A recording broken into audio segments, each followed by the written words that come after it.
The one thing that bothers me is that I can't remember his name. I knew it once, but my brain is addled from all the drugs I've taken. I know he was a dealer on the estate. He supplied all the kids, including me. But I have to try and get that name back. I have to help the people investigating our disappearance so they can catch him. They must know the truth about what he did. If, by some fluke, I am found, or they understand the message I leave behind, then the girls still imprisoned here will have a chance of freedom. It won't be long now. I'm a difficult prisoner. After he pushed me to the floor, I picked myself up and kicked him on the shin, making him cry out. That's why I'm being punished. Why I sit alone in the dark, stitching my own shroud. Chapter 1. 1 week later. Monday. DCI Alice Rossi tore her eyes from the freshly dug hole and raised them to the trees where the pale sunlight barely filtered through. She felt uneasy. Was it the place itself or the knowledge of what must have gone on here? Probably a bit of both. This is the perfect place to hide the dead, isn't it? Off the beaten track. No one ever comes here, Superintendent Leo Monk noted.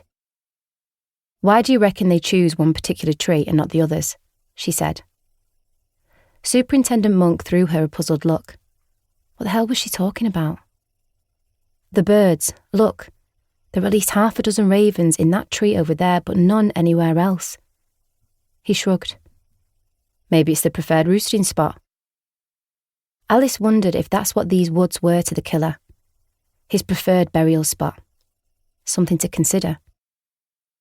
All the bodies found so far had been buried here. It was a late summer's evening in pretty woodland surroundings. Tranquil, innocent even. But they were far from that. Alice felt a sudden chill run through her body. She pulled her jacket around her. This place is evil. Don't you feel it? It's not the place that's evil, Alice. It's what's been done here. But Alice didn't believe it was that alone. Places, woodland, a hillside or a house, had an evil all their own. She'd felt it on Needle Crag, above the still waters rural retreat, during her last case. We were lucky. A local man walking his dog earlier found the grave, she told Superintendent Leo Monk. She wasn't buried deep and the animal kept sniffing the spot, refusing to budge when it was called. Clever dog. Dr. Dolly Parks thinks she died no more than a week ago. Her carotid artery was severed almost in 2. She'll know more after the autopsy. Finding her so soon after death gives us a chance of identifying this one. Same killer? I reckon so. It shows the same hallmarks as the other 3 that were found in these woods. The body had lime spread over it, and he'd broken her teeth and sewn up her mouth, she said softly. Her hands were missing too, just like the others. Horrendous to look at.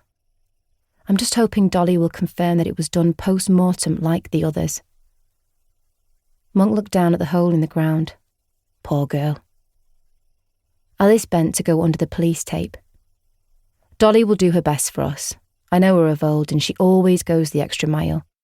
And Dr. Jack Nevin and his forensic teams will go over every millimetre of this area with a fine-tooth comb. If the killer has left any trace, they'll find it. Yes, they're a good team, he said.